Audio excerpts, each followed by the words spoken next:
Mabilis at malakas, yan ang pangbatong literal at ang kasaganaan sa teknolohiya ay isa rin sa natural na basehan kapag tayo ay pipili ng isang motorsiklo na gagamitin sa araw-araw. Well, sa video na ito ay tatalakayin natin ang top best underbone motorcycle sa Pilipinas ngayon. Hindi lang daw pabilisan ng basehan ngayon kundi palamangan din sa specs and features. Yan ang aalamin natin kasama ng kabuang presyo nito. Pero bago yun, syempre, kung bago ka pa lamang po dito sa aking channel, baka naman kaibigan po mag-click yung subscribe button pati na ang notification bell para naman ma-update lagi sa mga video na gagawin ko pa. Alright, simulan na natin to!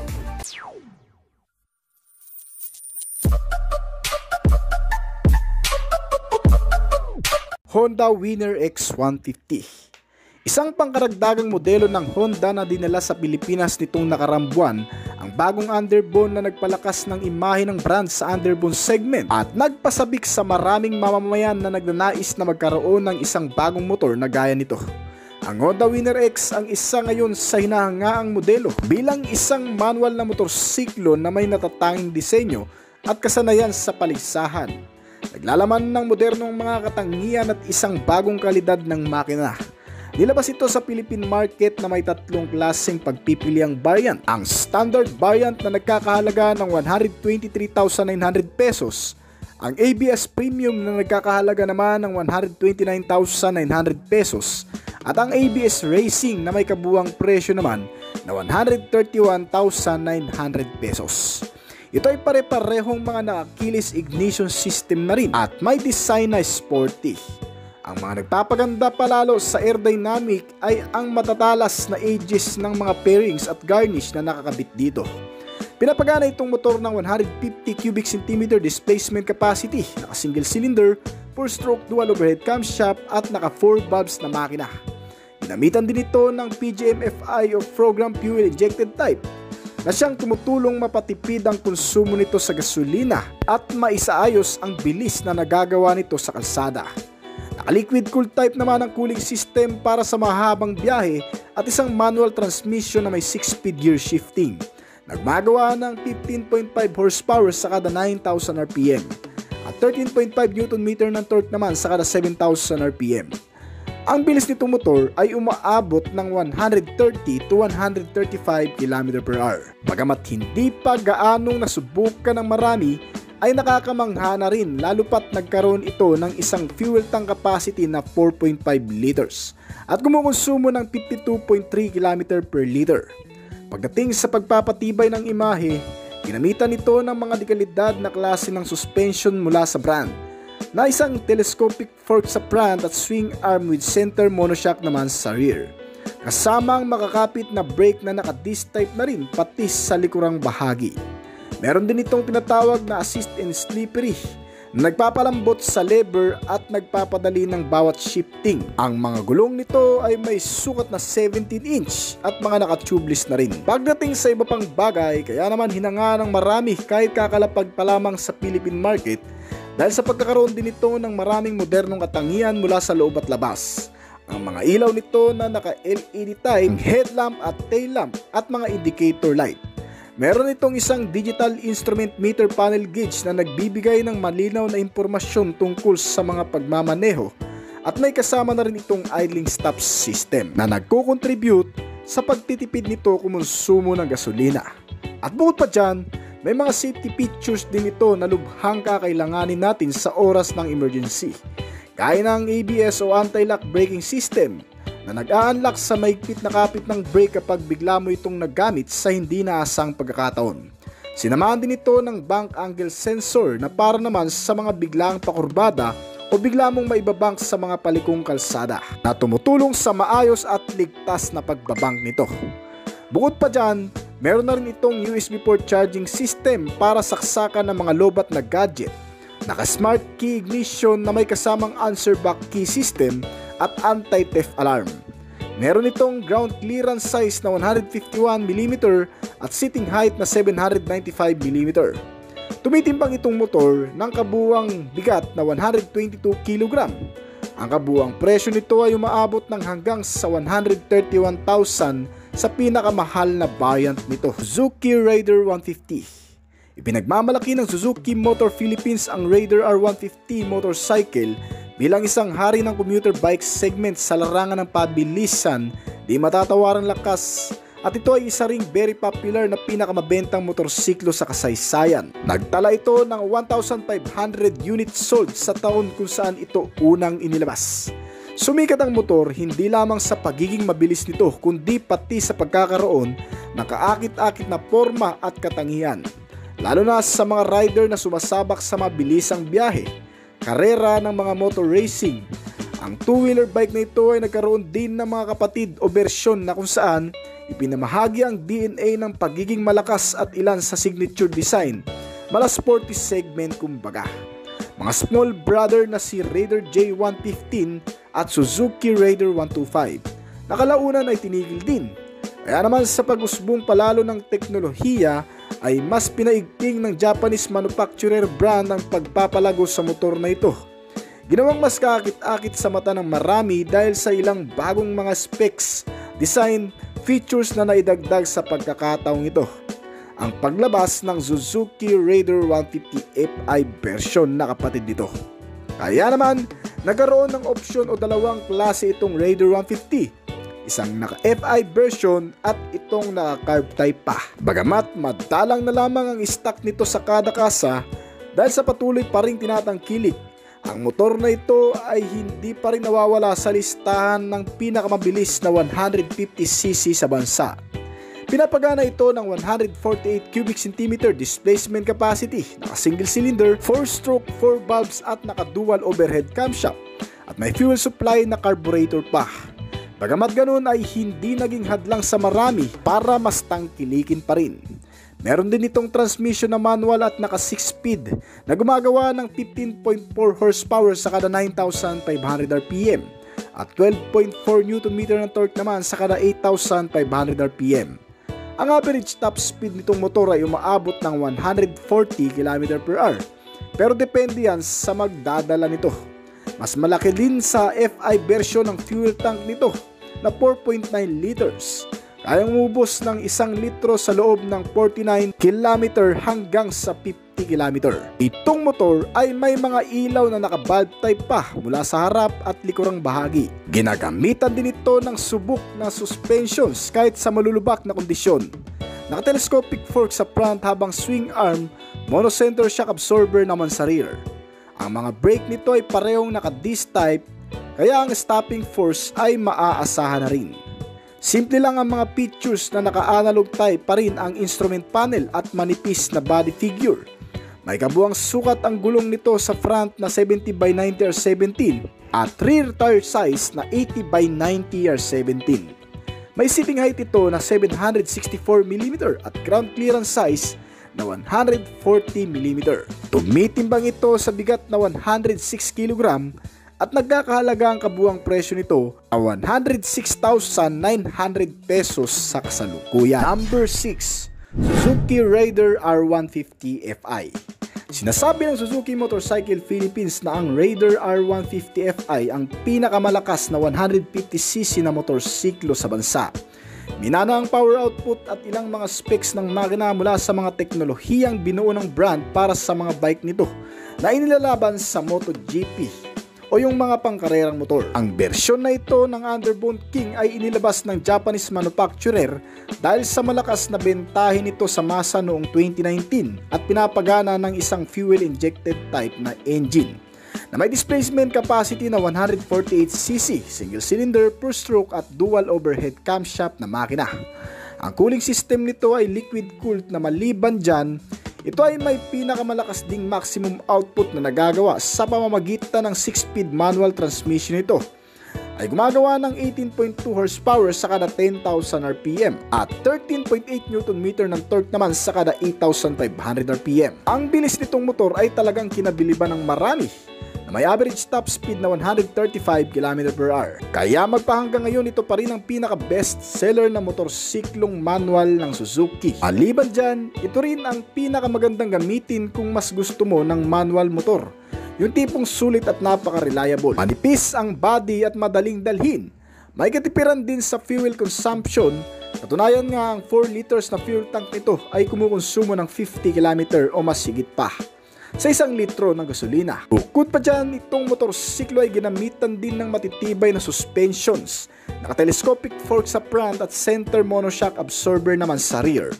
Ang bawat sukat ng mga gulong nito sa front ay may 70 by 90 or 17 habang ang rear tire size naman nito ay 80 by 90 or 17 at naka-tubeless tires na rin. Para naman sa safety measure, ang mga brakes nito ay parehong naka-disc sa front and rear. Kasama sa mga features din nitong motor ang mga ilaw na nagbibigay liwanag para sa madidilim na kondisyon at maging sa mga kasabayan na rin. Ang headlamp nito na LED type ay sinamahan ng mga turn signal lamps, tail lamp na naka-bulb type. Meron din itong digital na instrument meter panel na nagbibigay impormasyon sa driver habang ginagamit ang motor. Meron itong ilaw para kahit sa araw at gabi ay makikita pa rin ang mga notification sign na lumalabas dito. Pagdating naman sa ignition system, may shutter lock na rin ito for security. Kasamang engine check warning na nagpapaalala sa kalagayan ng makina kung dapat na bang dalhin sa service center. May starting procedure na kick and electric at may kabuuang sukat ito pagdating sa seat height na 765mm. Ang ground clearance nito ay 150mm at may kabuuang bigat na 109kg. Nagkakahalaga ang kabuuang presyo nito ng 119,900 pesos. Honda Supra GT-R 150. Ang Honda Supra GT-R 150 ay isang sport-oriented at kabilang sa underbone segment na motorsiklo ng Honda na biniyayaan ng magandang itsura at mahusay na pagganap sa kalsada.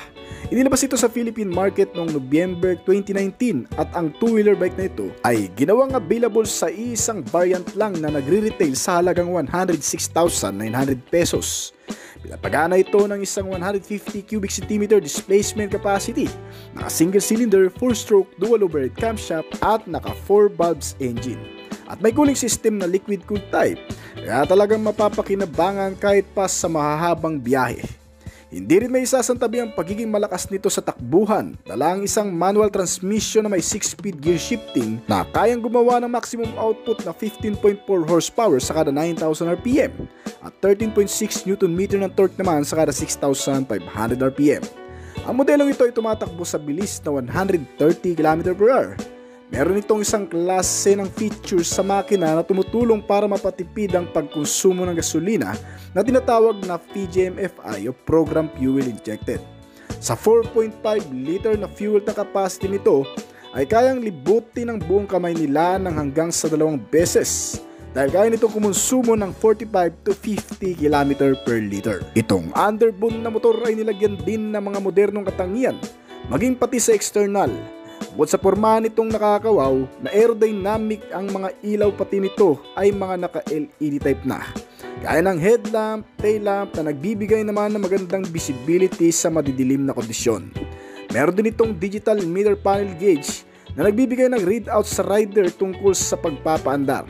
Kasama ang orasan, fuel gauge, mga indicator at marami pa. Pagdating naman sa suspensions nito, ito ay ginamitan ng telescopic fork sa front at swing arm with center monoshock naman sa rear. Ang mga gulong nito ay naka-tubeless na rin, bagay na nagpapagang sa biyahe dahil hindi basta-bastang napaplat. May kabuuang sukat na 90 by 80 or 17 sa front at 120 by 70 or 70 naman sa rear. Pagdating sa safety measure, nilagyan ito ng parehong makakapit na disc brake sa front and rear, 2 caliper piston at mga maaasahang brake lever at brake pedal. Pagdating naman sa dimension, may seating height ito na 786mm, kayang upuan ng hanggang sa 5'3" ang height at tumitimbang ng 121kg. Ang ground clearance nitong motor ay umaabot naman ng 150mm at nagkakahalaga ang kabuuang presyo nitong Honda Supra GT-R 150 sa kasalukuyan ng 106,900 pesos dito sa bansa. Yamaha Sniper 155. Matapos markahan ng 10 taon itong pamamayagpag sa bansa noong 2020, inilabas ang bagong Yamaha Sniper 155 na nagpapakita ng pagiging sporty kasama ang matatalim na disenyo nito at kabuuang performance na may kasamang modernong katangian. Ang Yamaha Sniper ay kilala din sa pagiging mabilis nito na ginagamit sa parehong karera at kalye. Ito ay isang alamat sa mata ng marami sa kategoryang underbone motorcycle sa lokal na merkado ng Pilipinas. Ang commuter bike na ito ay ginawang available sa 2 variant. Ang standard na nagkakahalaga ng 121,200 at ang R version na variant ito na nagkakahalaga naman ng 129,900 pesos.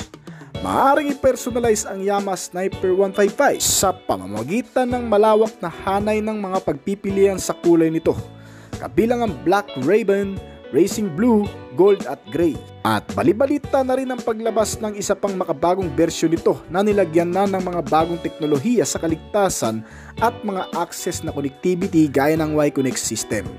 Pinapagana ito ng 155 cubic centimeter displacement capacity, naka single cylinder 4-stroke, single overhead camshaft, naka 4 valves engine na ginamitan ito ng liquid cooled na cooling system. At fuel injected type na fuel supply system.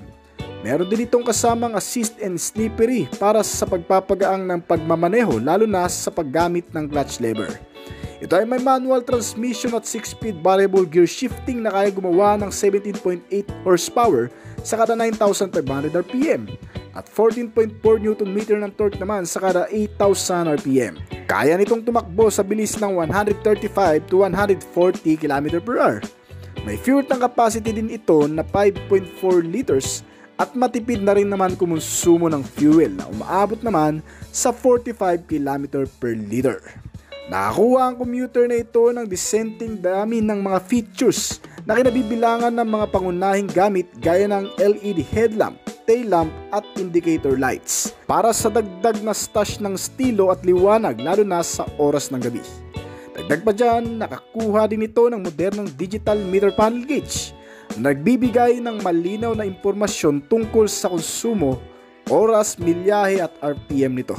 Meron na rin itong kasamang USB port charging system na kung saan pwede ka na rin mag-charge sa motor na ito. Meron itong ignition na keyless entry at isang manual key na may kasamang shutter lock for security. Ito ay may matitibay ding suspensions na tumutulong sa komportabling pagsakay. Ang front suspensions ay ginamitan ng telescopic habang naka-center monoshock naman ang rear suspension nito. Ang parehong mga gulong ay nagbibigay ng maayos at balanseng pag-andar sa kalsada dahil sa pagiging malagkit at makakapit nito. Naka-tubeless na rin at alloy na mags na may kabuuang sukat sa front na 90/80 R17 at 120/70 naman sa rear. Ito ay may makakapit ding brakes na parehong naka-disc sa harap at likod. Ang seating height nitong motor ay nasa 795mm at kayang upuan ng hanggang sa 5'4" ang height. At habang 150mm naman ang ground clearance para sa malulubak at matutubig na lugar. At ito ay may kabuuang timbang na 121 kg at nagkakahalaga ang kabuuang presyo nito ng 129,900 pesos dito sa bansa. SYM BF3i 180. Isang masaganang motor na ginawa ng SYM brand mula sa Taiwan manufacturer. Ang isa rin sa kabibiliban mo pagdating sa pormahan, mabilis na arangkada at kasaganahan sa mga teknolohikal na katangian. Inilabas ito sa Philippine market na may isang klaseng variant na pagpipilian at may retail price na 127,900 pesos.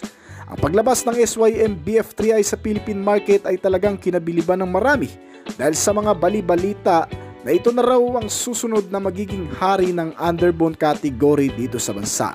At itong SYM BF3i ay ang kauna-unahan ring underbone sa Pilipinas na nagkaroon ng ABS o anti-lock braking system para maging ligtas ang paggamit ng brakes sa mga biglang pagpipreno nito. Ito ay pinapagana ng isang malakas na makina na 185cc na displacement capacity.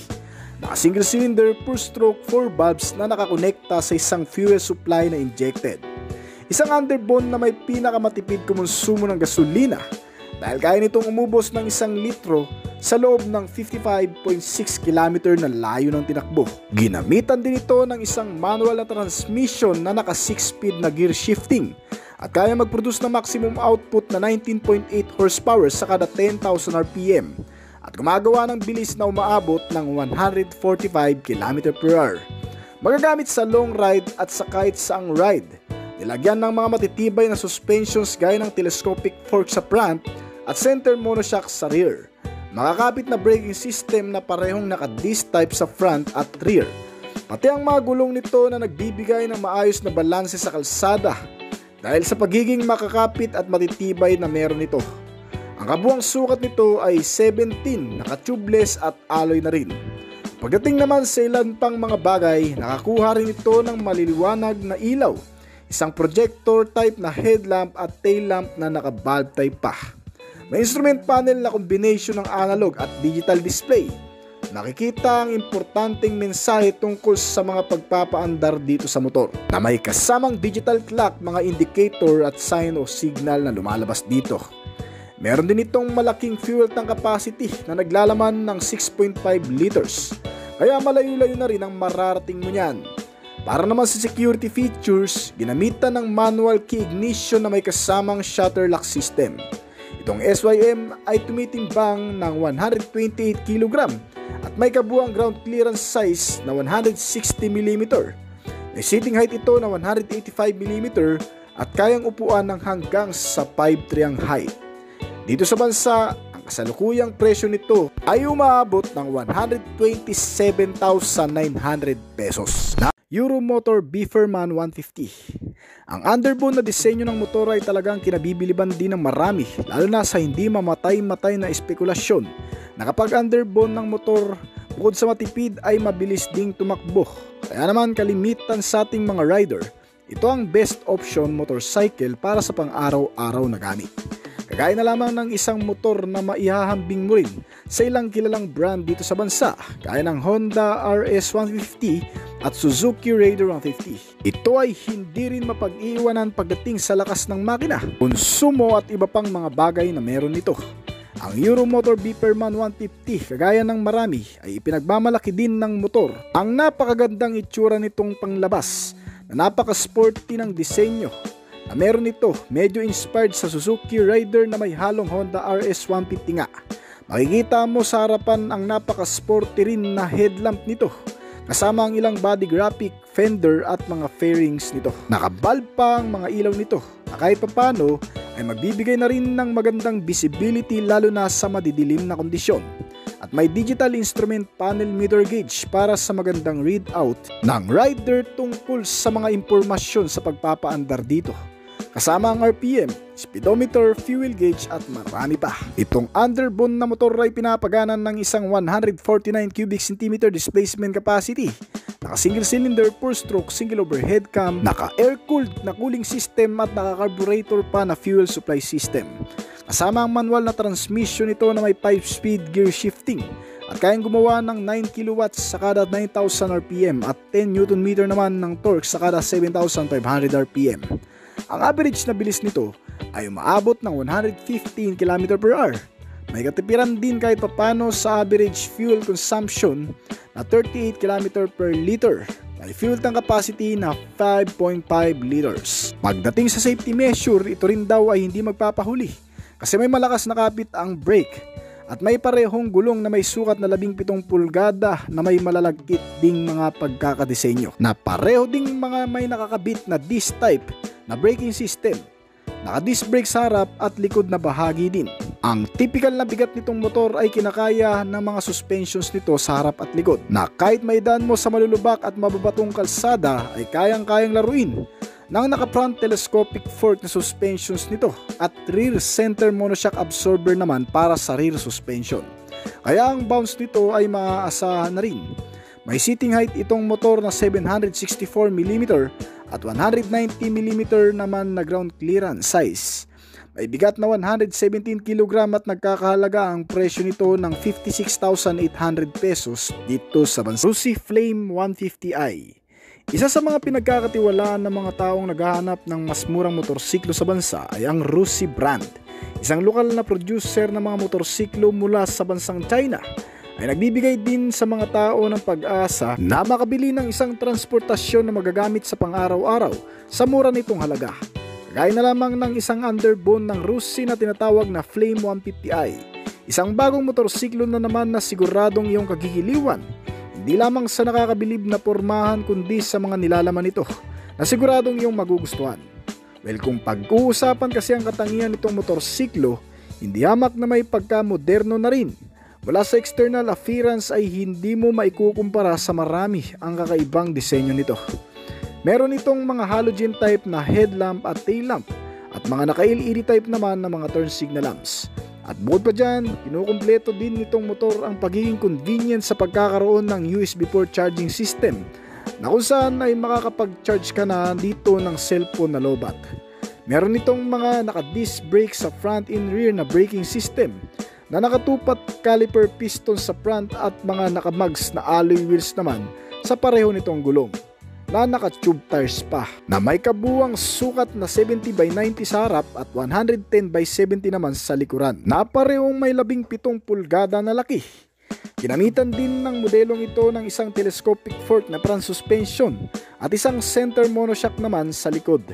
Pinapagana ito ng 149 cubic centimeter displacement capacity, naka single cylinder, 4-stroke, single overhead cam at may fuel supply system na electronic fuel injected type, na nakakonekta sa isang manual na transmission at may 5-speed na gear shifting, na kayang gumawa ng 7.8 kW sa kada 7,000 RPM at 11.5 Nm naman sa kada 5,500 RPM. Ang bilis nito ay umaabot ng 110 to 115 km/h. Sa nipis ng body figure ay siguradong hawiin lang ang mga hangin na makakasalubong nito sa kalsada at madali ring isingit sa matatraffic na lugar. Bukod pa dyan ay nilagyan din itong motor ng naka-digital na instrument meter panel gauge. Nagbibigay ng maraming impormasyon lalo na sa pagmamaneho. Ang Russi Flame 150 ay merong ding 5.5 liter na fuel tank capacity at may katipiran din.